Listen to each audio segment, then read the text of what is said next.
Hello students, welcome to एनजी पाथ। Machine learning की सीरीज में आपका स्वागत है। हम नेक्स्ट एपिसोड पे आ गए हैं जिसके अंदर हम डीप लर्निंग कुछ स्टार्ट करेंगे।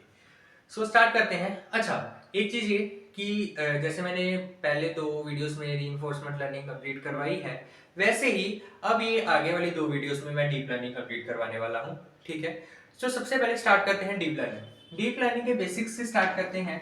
डीप लर्निंग होती क्या है?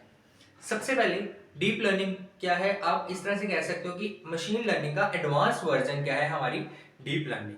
ठीक है, अब मशीन लर्निंग किसके ऊपर वर्क करती है? हैंडमेड फीचर्स पर।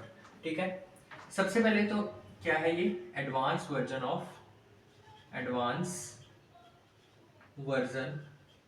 Of machine learning. ठीक है, अब मशीन लर्निंग किसके ऊपर वर्क करती है? हैंडमेड फीचर्स के ऊपर।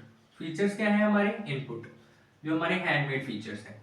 ठीक है, अब डीप लर्निंग क्या है? ऑटोमेटिकली सीखती है कि फीचर्स को डाटा में से जो आपने दिया है। ठीक है, किस तरह से? इसको ना कुछ इस तरह से लिख लो, ML वर्क्स ऑन, ठीक है, and deep learning automatically learn. क्या लर्न करती है? Automatically learn features sorry features from data, features from data using, किसको यूज करके? यूजिंग न्यूरल नेटवर्क को यूज करके। अब डीप नेटवर्क जो है उसकी मल्टीपल लेयर्स होती हैं। अब वो कौन कौन सी मल्टीपल लेयर्स होती हैं? सबसे पहला इनपुट लेयर,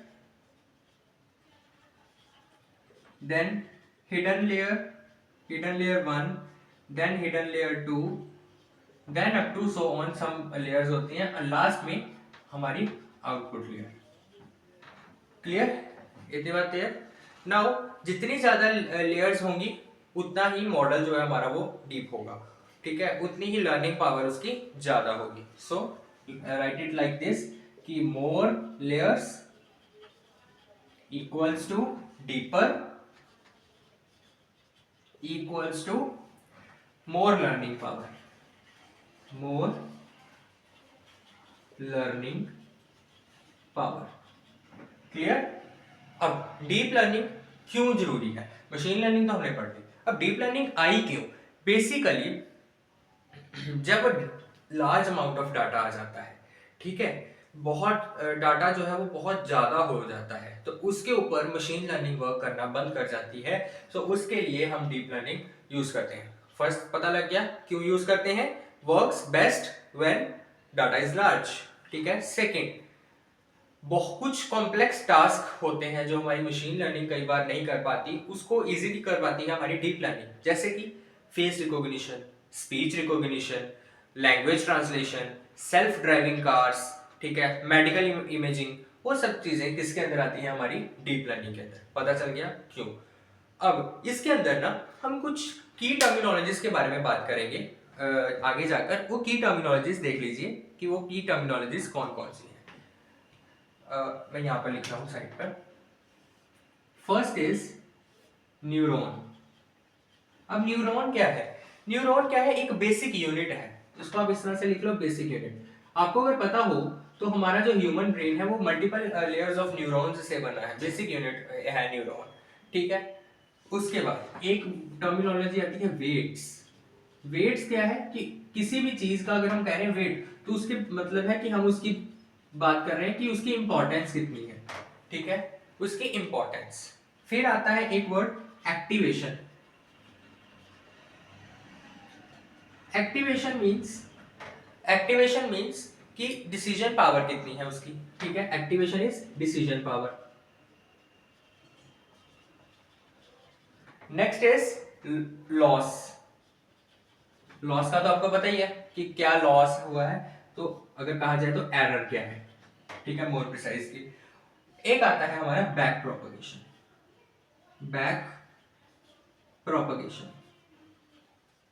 बैक प्रोपगेशन क्या है? बैक प्रोपगेशन है कि अपनी मिस्टेक्स को करेक्ट करना, so it is correcting mistakes. Clear? So ये कुछ की टर्मिनोलॉजी है, ये कुछ बेसिक है हमारा डीप लर्निंग का। You can take screenshot and we will move towards next topic. Okay,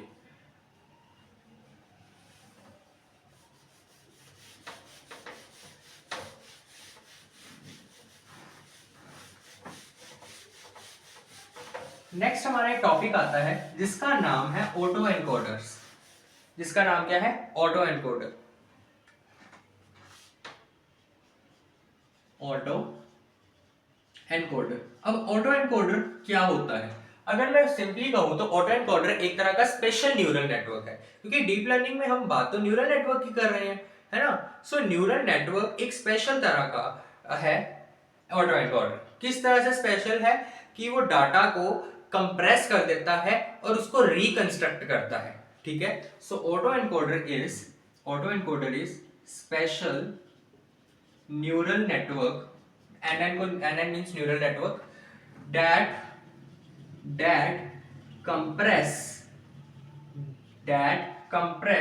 data, और डाटा को कंप्रेस करने के बाद क्या करता है? उसको reconstruct it.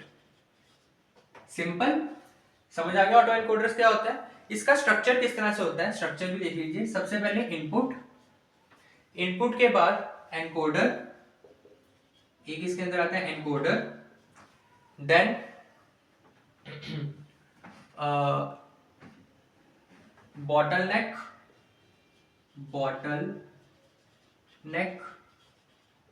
Then decoder and then output.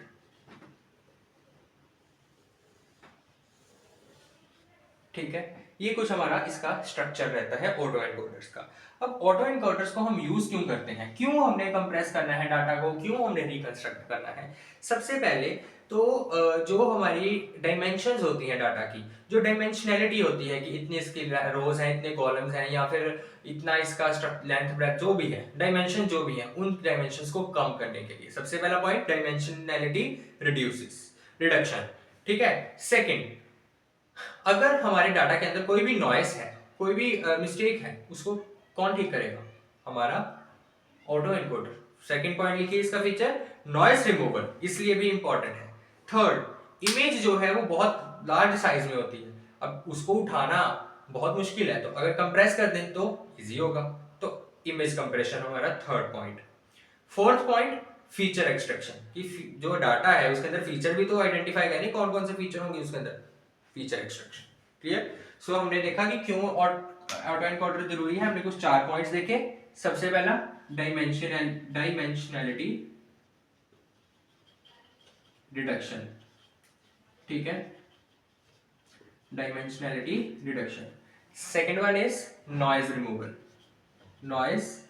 Removal. Clear? Third one is image compression. and fourth one is feature extraction।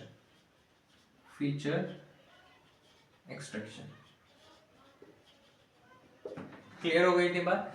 इसका एक सिंपल पाइथन का कोड रहता है, तो सिंपल मैं अगर समझाऊं तो सबसे पहले ना हम इंपोर्ट करवाते हैं इसके अंदर कैरास, हमारी जो डीप लर्निंग की ना लाइब्रेरी होती है जिसके अंदर सारे मॉडल्स पड़े होते हैं, दैट इज कैरास। और कैरास के अंदर हमें कोई मॉडल उठाना है तो वो होता है कैरास डॉट मॉडल। सो इसमें से जब हम इसका ऑटो एनकोडर का चलाते हैं ना, तो हम कैरास मॉडल के अंदर से एक इंपोर्ट करवाते हैं, दैट इज सीक्वेंशियल। हम इंपोर्ट करवाते हैं सीक्वेंशियल। सो हमारी जो कमांड बनती है that is from Keras model dot model import sequential. ठीक है, अब उसके बाद कैरास के अंदर लेयर्स डाउन करवाने के लिए तो that will be Keras dot layers use होता है। ठीक है, सो कैरास डॉट लेयर्स लाइब्रेरी के अंदर हमने नेक्स्ट अपनी लेयर्स निकालने के लिए इंपोर्ट करवाते हैं हम डेंस।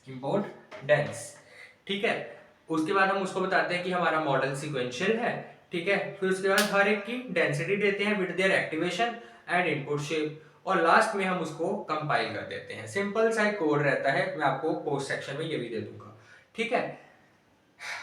ओके, कई जगह पर ना इस तरह से लिखा होता है कि first dance equals to third, first dance 32। इसका क्या मतलब है? इसका मतलब ये है कि कंप्रेस कर रहे हैं हम डाटा को, ठीक है। उसके बाद अगले में हम लिख देते हैं कि डांस 16, और कंप्रेस कर दिया हमने डाटा को, ठीक है। उसके बाद जब डिकोडर आता है, तो डिकोडर इस डाटा को फिर से एक्सपैंड कर देता है, ठीक है। और लास्ट में हमारी आउटपुट शेप जो है वो क्या करती है, आउटपुट शेप हम जो है वो किसके इक्वल आ जाती है, हमारी इनपुट शेप के इक्वल, कि जिस शेप में हमने डाटा दिया था उस शेप में हमारे इनपुट हमें वापस आ गया। क्लियर? सो ये है कुछ हमारा ऑटो एनकोडर्स के बारे में। You can take screenshot. उसके बाद we are moving towards next topic, that is convolutional neural network, that is CNN. I am erasing this.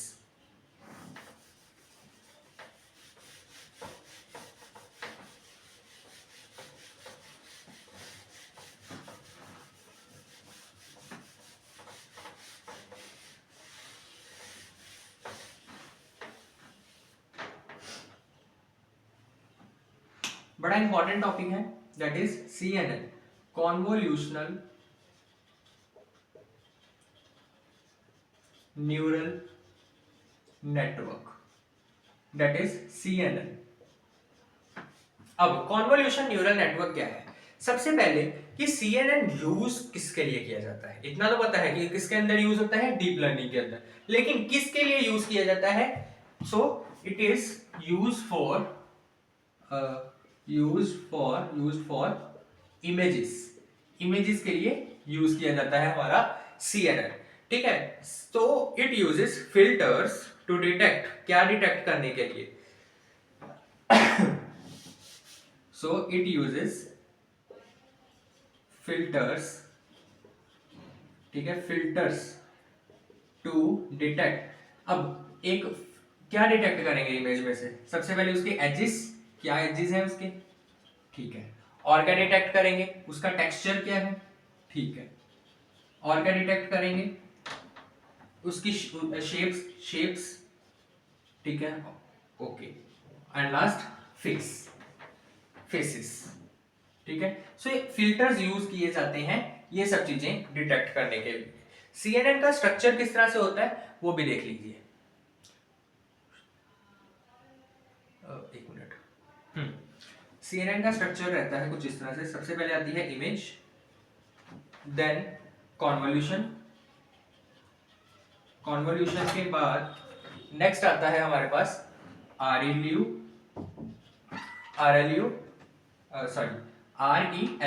ठीक है।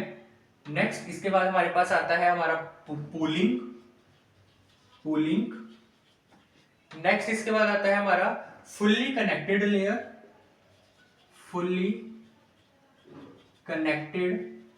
लेयर, ठीक है। एंड लास्ट में हमारे पास क्या आ जाता है, आउटपुट। सो ये हमारा कुछ स्ट्रक्चर है किसका, CNN का। क्लियर? रियल लाइफ एग्जांपल क्या रहेगी इसकी कि when you see a friend from far away, बहुत दूर से आप फ्रेंड को देख रहे हो तो सबसे पहले आप क्या डिटेक्ट करोगे कि उसकी आउटलाइन को, कि क्या ये मेरा फ्रेंड लग रहा है, आउटलाइन डिटेक्ट करोगे उसकी। फिर उसके बाद उसका आईज देखोगे, उसका नोज देखोगे, ठीक है, और उसके बाद धीरे धीरे उसका पूरा फेस देखोगे। तो CNN उसी तरह से वर्क करता है। क्लियर?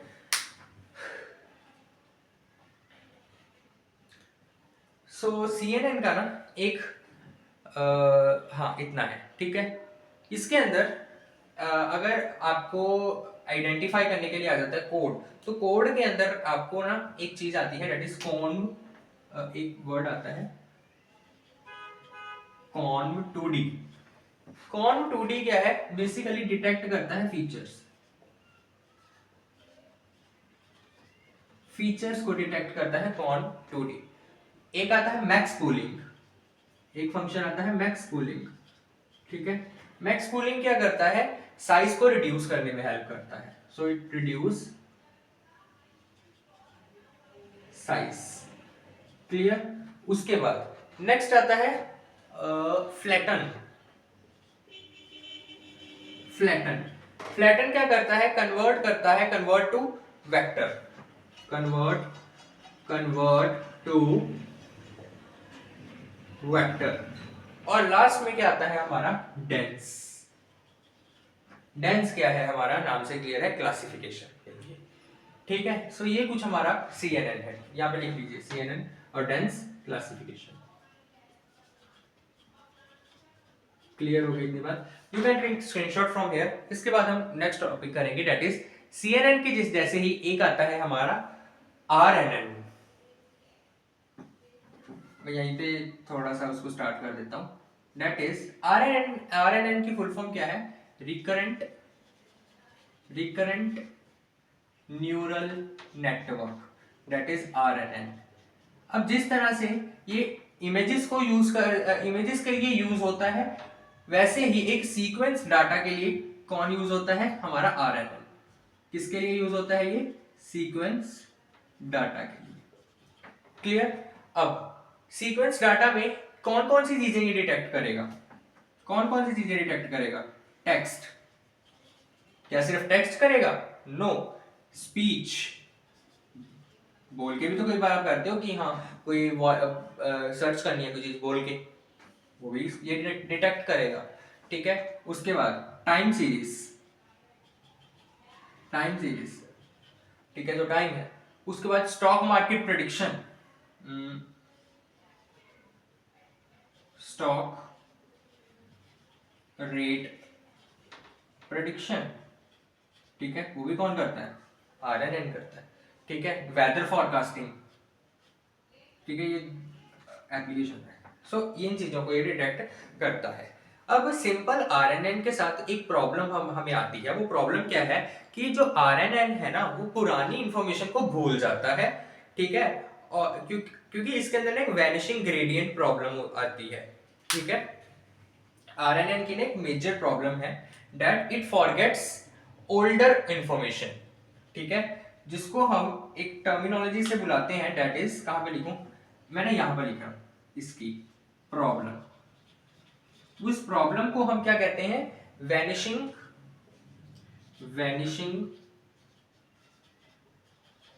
ग्रेडियंट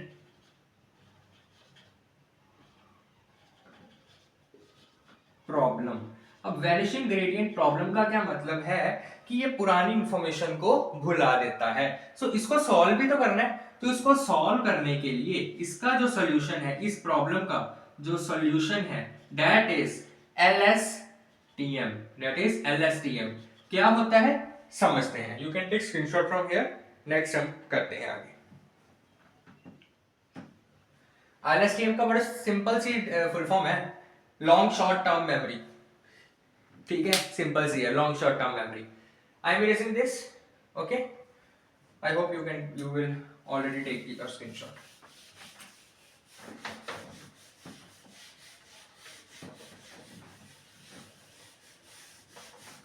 अभी हम बहुत बिल्कुल मेन डीप पे पहुंच चुके हैं, हम डीप लर्निंग के। ठीक है,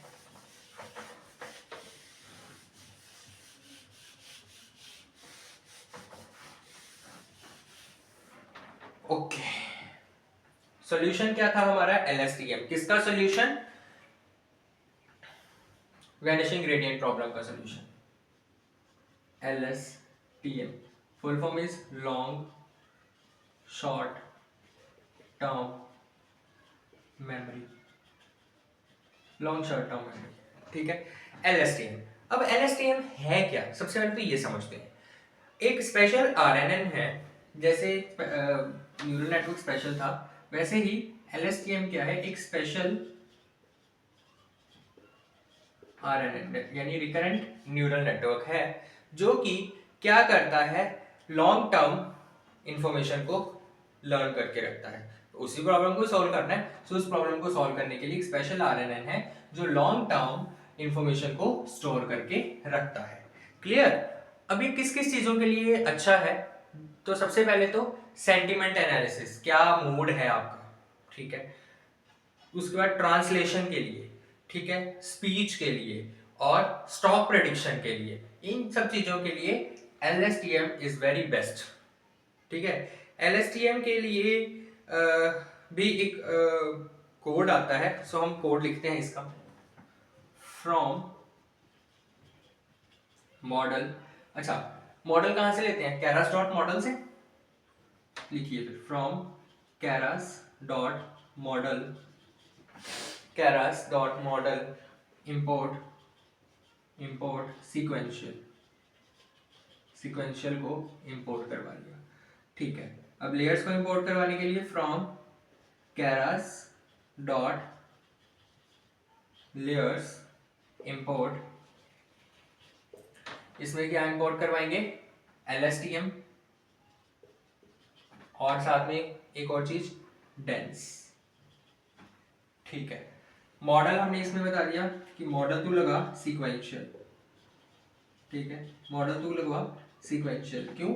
सीक्वेंशियल पे काम करता है ना हमारा RNN। ठीक है, सो मॉडल हमारा लगाएगा ये सीक्वेंशियल। क्लियर? अब यहां से ये स्टार्ट होगा। इसके अंदर एक हमारा लगेगा फंक्शन LSTM 50 कॉमा एक्टिवेशन सम TANH सॉरी। देखते हैं क्या होती है ये चीजें। अभी आप कोड लिख लीजिए TANH इनपुट शेप जो है वो हमारी क्या है? 10,1।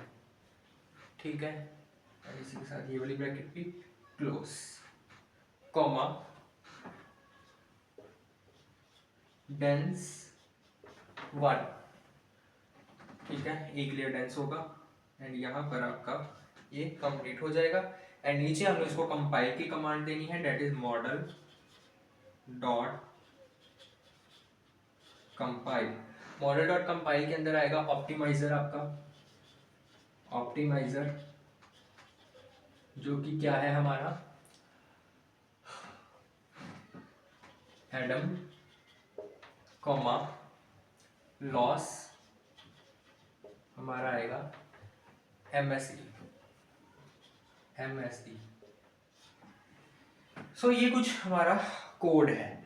ठीक है, अब LSTM 50 का क्या मतलब है? LSTM 50 का मतलब है कि 50 मेमोरी यूनिट्स इसके हैं। ठीक है, इनपुट शेप हमने इसकी दी 10,1। ठीक है, इसका मतलब है कि सीक्वेंशियल लेंथ हमने 10 दे दी, आउटपुट हमने कहा कि एक वैल्यू की दे, बाकी तो नॉर्मल है, सब चीजें कंपाइल है ऑटो, ये कुछ फंक्शंस है इसके। ठीक है, जो आपको इसी तरह से याद करने होते हैं। सो इस वीडियो के लिए आई थिंक सो हम इतना ही रखते हैं। नेक्स्ट वीडियो से हम अपना नेक्स्ट टॉपिक स्टार्ट करेंगे, दैट इज ग्रेडियंट डिसेंट। सो मिलते हैं नेक्स्ट वीडियो में। इस वीडियो में कोई भी डाउट हो तो कमेंट सेक्शन में जरूर बताइए। मिलते हैं नेक्स्ट वीडियो में। अगर ये वीडियो अच्छी लगे तो लाइक शेयर सब्सक्राइब जरूर कीजिए। Thank you very much.